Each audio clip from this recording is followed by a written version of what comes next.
నేను నిన్ను విడిపించెదను. ఇర్మియా 39వ అధ్యాయము 17వ వచనము. పాపపు బంధకాల చేత సాతాను కబంధహస్తాల్లో చిక్కుకుపోయావా? చీకటి బ్రతుకులో కొట్టుమిట్టాడుచున్నావా? ఇహలోకపు వ్యసనాలతో కుమిలిపోతున్నావా? అప్పుల బాధ చేత ఆర్థిక ఇబ్బందుల చేత నలిగిపోతున్నావా?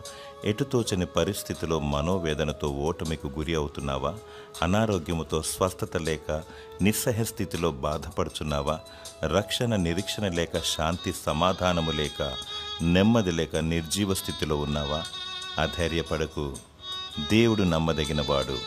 ఆయన నిన్ను చూస్తున్నాడు. విడుదల విమోచన దయచేవాడు. యేసు నామములో ఒక చిన్న ప్రార్థన నీ మనసులో చేసుకో.